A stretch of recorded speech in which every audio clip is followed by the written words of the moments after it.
Bismillahirrahmanirrahim. Assalamualaikum warahmatullahi wabarakatuh. Sebelumnya, perkenalkan nama saya Abdul Halim dari kelas 2A A1 dengan NIM 222442001 dari program studi Teknologi Rekayasa Mekatronika di Polman, Bandung. Pada video kali ini, saya akan membahas tentang produksi massal dan produk yang saya ambil adalah payung. Berikut adalah poin-poin yang akan kita bahas pada video kali ini. Ada pendahuluan, proses produksi, tahapan produksi massal, kontrol kualitas, pengemasan dan distribusi, strategi pemasaran dan penjualan, dan layanan pelanggan. Baik, pada poin kali ini kita akan membahas pendahuluan. Yang pertama, pengertian produksi massal. Produksi massal adalah sistem produksi barang dalam jumlah besar yang dilakukan secara berkelanjutan dengan mengikuti standarisasi yang telah ditentukan untuk memenuhi permintaan pasar. Produksi massal juga dikenal dengan istilah produksi mengalir atau produksi terus-menerus, di mana produk yang dibuat dalam jumlah besar. Tujuan dari produksi massal yaitu untuk memenuhi permintaan pasar dengan jumlah barang yang sangat besar, dengan mengutamakan efisiensi dalam penggunaan waktu, biaya, kualitas yang seragam, kuantitas besar, dan tidak cacat.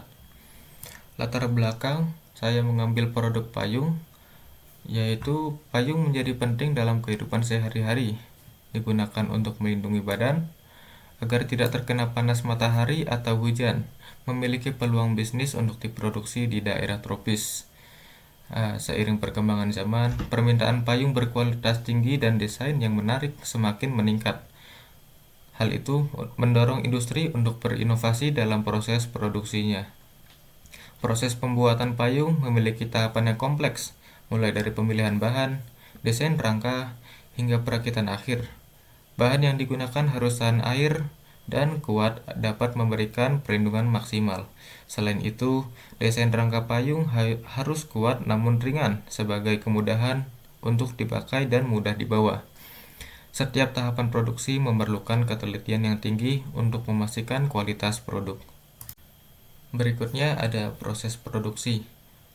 Langkah-langkah pembuatan payung sendiri ada pemotongan kain, yang mana kain dipotong sesuai pola yang telah ditentukan. Pola ini disesuaikan dengan ukuran dan bentuk kanopi payung. Kain potong menggunakan mesin pemotong kain otomatis atau secara manual dengan memastikan kepresisian dari kain tersebut. Selanjutnya, pembuatan kerangka payung terdiri dari beberapa komponen seperti batang utama, jari-jari atau yang biasa kita sebut ribs, dan mekanisme pembuka atau tutup payung. Batang utama terbuat dari bahan seperti aluminium atau baja ringan. Kemudian dipotong dan dirakit sesuai dengan desain. Jari-jari dipasang ke batang utama dengan engsel yang memungkinkan untuk membuka dan menutup dengan lancar. Proses yang ketiga ada penjahitan kanopi. Potongan kain yang telah dipotong dijahit menjadi satu membentuk kanopi. Jahitan harus kuat dan rapi untuk memastikan kanopi tahan lama dan mampu menahan tekanan air, angin, serta air.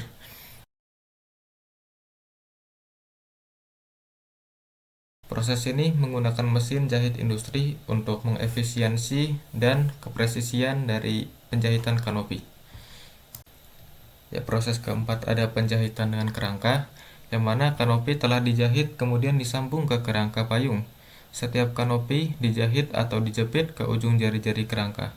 Proses ini memastikan kanopi terpasang, kuat, dan tidak mudah terlepas. Proses yang kelima ada assembly atau penggabungan ujung kerangka dengan kanopi. Jadi setelah kanopi terpasang pada jari-jari, ujung kerangka akan dipasangi pelindung atau penutup untuk memastikan keselamatan pengguna dan melindungi ujung-ujung kain dari kerusakan. Proses ini memastikan bahwa kanopi tetap terpasang dengan baik pada kerangka. Untuk proses yang keenam ada pengecekan ulang payung.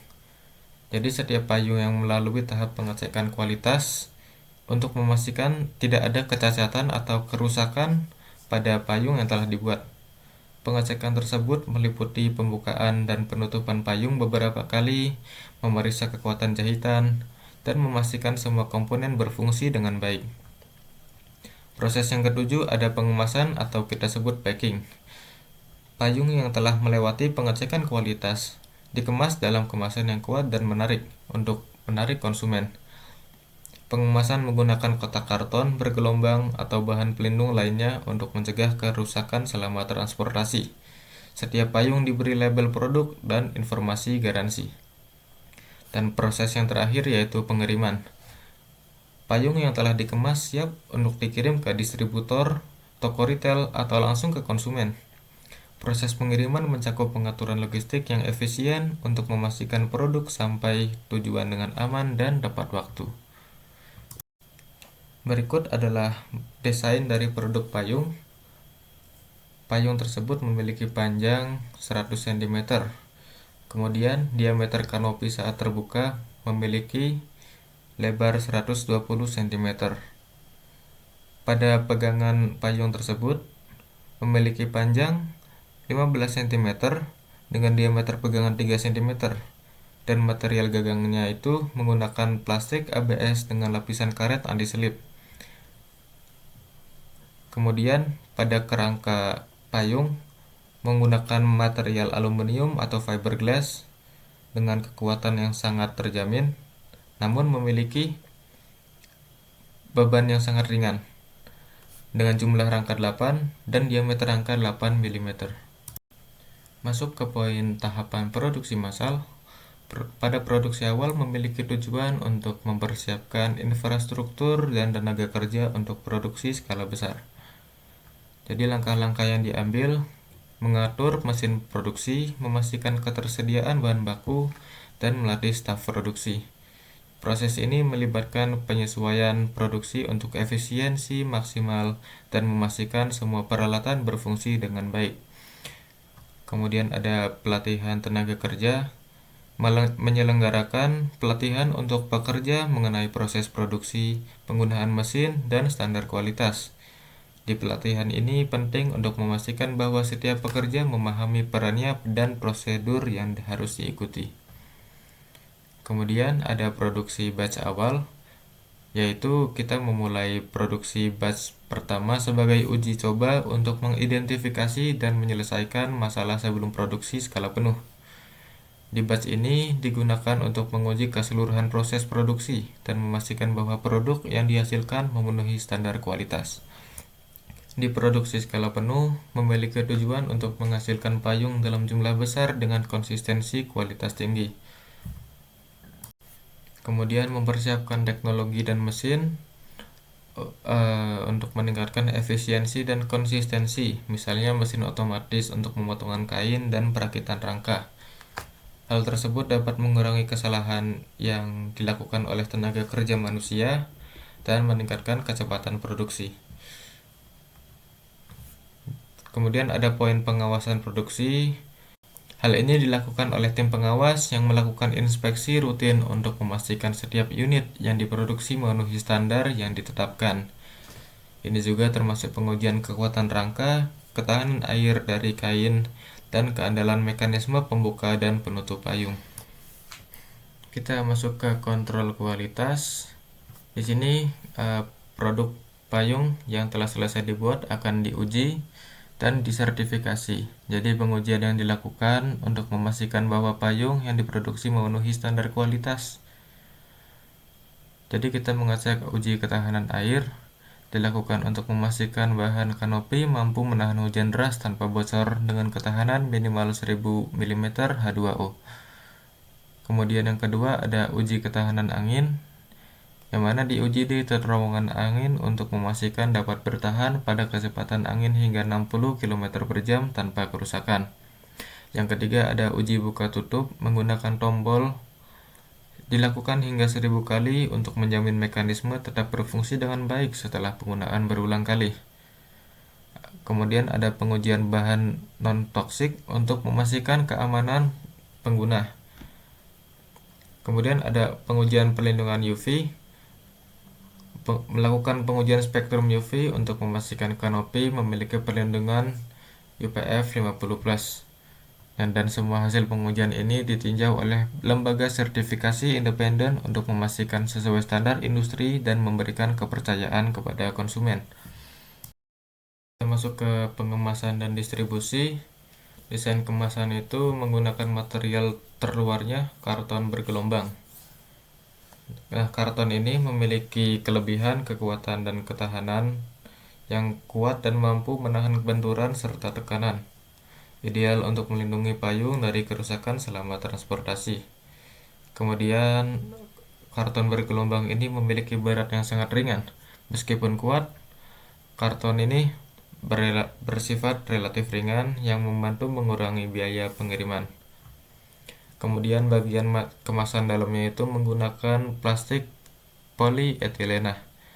Memiliki kelebihan tahan air, memberikan perlindungan terhadap kelembaban dan air, menjaga payung tetap kering, dan fleksibel, dapat digunakan sebagai pelindung tambahan di dalam kotak karton. Pada kemasan, kita melabeli produk. Setiap kotak yang memiliki label produk yang jelas termasuk logo, nama produk, dan informasi penting lainnya. Dan pada sistem distribusi sendiri menggunakan pengaturan gudang. Yang pertama, memastikan produk disimpan di tempat yang aman dan tertata rapi dalam gudang. Produk ini ditempatkan dengan hati-hati untuk menghindari kerusakan. Sistem selanjutnya ada sistem pengangkutan, yang mana metode pengangkutan paling efisien dan aman, menggunakan kendaraan dengan perlengkapan yang dapat menjaga produk tetap stabil dan terlindungi. Sistem yang selanjutnya ada jasa kurir. Memilih jasa kurir atau ekspedisi yang memiliki reputasi baik dalam pengiriman barang dengan aman dan tepat waktu, menggunakan layanan yang menyediakan pelacakan tracking untuk memantau status pengiriman. Baik, selanjutnya pada poin strategi pemasaran dan penjualan, kita harus melihat potensi pasar terlebih dahulu, yaitu menggunakan analisis permintaan. Jadi pasar payung tersebut menunjukkan potensi yang besar terutama di daerah dengan curah hujan yang tinggi atau musim hujan yang jelas. Selain itu, payung juga digunakan untuk perlindungan dari sinar matahari terutama di daerah tropis. Permintaan payung biasanya meningkat selama musim hujan. Namun, tetap ada permintaan stabil sepanjang tahun karena kebutuhan perlindungan dari cuaca yang tidak terduga. Pada potensi selanjutnya ada tren konsumen, yang mana tren tersebut meningkat permintaan untuk produk-produk yang tidak hanya fungsional, tapi juga estetis. Konsumen mencari payung yang memiliki desain menarik dan fitur tambahan seperti perlindungan ultraviolet dan tahan angin. Produk-produk inovatif yang memenuhi kebutuhan ini memiliki peluang besar untuk menarik konsumen. Potensi selanjutnya ada segmentasi pasar. Pasar dapat disegmentasikan berdasarkan usia, gaya hidup, dan kebutuhan spesifik seperti payung kompak untuk pelajar dan wisatawan, atau payung besar dan kuat untuk pekerja lapangan dan pedagang kaki lima. Dengan menargetkan segmen-segmen ini, perusahaan dapat menawarkan produk yang lebih sesuai dengan kebutuhan konsumen. Pada strategi pemasaran, kami memiliki tujuan untuk meningkatkan kesadaran merek dan menarik perhatian konsumen terhadap produk payung yang telah dibuat. Langkah-langkah yang kita ambil ada iklan media sosial, yaitu menggunakan platform seperti Instagram, Facebook, dan TikTok untuk menjalankan kampanye iklan yang menarik, membuat konten visual yang menarik dengan gambar dan video yang menunjukkan keunggulan dan fitur khusus payung. Terus ada influencer marketing, yaitu bekerja sama dengan influencer yang relevan dengan target pasar untuk mempromosikan produk. Memilih influencer yang memiliki pengikut yang sesuai dengan demografi target konsumen. Selanjutnya ada iklan berbayar, yang mana kita menjalankan iklan berbayar di Google dan media sosial untuk menjangkau audiens yang lebih luas, menggunakan kata kunci yang relevan dan strategi retargeting untuk meningkatkan efektivitas kampanye. Kemudian bisa juga menggunakan penawaran diskon, yaitu tawaran diskon peluncuran atau promosi khusus untuk pembelian pertama pada konsumen. Dan ada mengadakan giveaway di media sosial untuk menarikkan mahasiswa pada audiens baru. Pada strategi penjualan, Kami memiliki tujuan memaksimalkan jangkauan pasar dengan menggunakan berbagai saluran distribusi. Yang pertama ada e-commerce, yang menjual produk melalui situs web perusahaan dan platform e-commerce seperti Tokopedia, Shopee, dan banyak toko online lainnya. Pastikan deskripsi produk lengkap dan menarik dengan foto berkualitas tinggi. Yang kedua ada retail fisik, yang didistribusikan produk ke toko-toko retail besar dan kecil, melakukan pendekatan ke toko yang menjual produk perlengkapan cuaca atau aksesoris mode. Kemudian ada penjualan door to door yang merekrut tenaga penjual yang dapat menjangkau konsumen langsung, terutama di area padat penduduk. Kemudian kita dapat mengikuti pameran dengan mengikuti pameran dagang untuk memamerkan produk secara langsung kepada konsumen. Ini juga memungkinkan konsumen untuk melihat dan mencoba produk secara langsung. Di poin layanan pelanggan, kami dapat menyiapkan pembuatan kebijakan garansi produk selama periode tertentu yang mencakup cacat produksi dan kerusakan yang bukan disebabkan oleh kesalahan pengguna. Kami juga menyiapkan feedback untuk konsumen, yang mana untuk mengumpulkan informasi berharga untuk meningkatkan produk dan layanan. Jadi langkah-langkah yang dilakukan itu mengirimkan survei kepada pelanggan setelah pembelian untuk mengukur tingkat kepuasan dan mendapatkan masukan tentang produk. Dan juga terdapat fitur review dan rating untuk mendorong pelanggan untuk memberikan ulasan dan penilaian di platform penjualan media sosial. Dan menyediakan platform feedback yang mana untuk pelanggan memberikan saran dan keluhan secara langsung selama ia menggunakan produk. Kemudian dari feedback tersebut dianalisis dengan tujuan untuk menemukan tren dan area yang perlu ditingkatkan. Dengan pemantauan terus-menerus, memantau umpan balik secara berkala untuk mengidentifikasi masalah yang sering muncul, dan melakukan tindakan korektif berdasarkan analisis umpan balik untuk meningkatkan kualitas produk dan layanan, dan menyusun laporan periodik yang mencakup temuan dari analisis umpan balik dan tindakan yang diambil. Kemudian dalam sistem layanan pelanggan juga ada proaktif dalam menangani keluhan, dengan tujuan menyelesaikan keluhan pelanggan dengan cepat dan efektif untuk menjaga kepuasan pelanggan. Berikut adalah referensi yang saya gunakan dalam menganalisis produksi masal payung. Baik, sekian yang dapat saya sampaikan pada video ini. Saya menampilkan beberapa kontak media sosial untuk berdiskusi. Terima kasih. Saya akhiri video ini. Wassalamualaikum warahmatullahi wabarakatuh.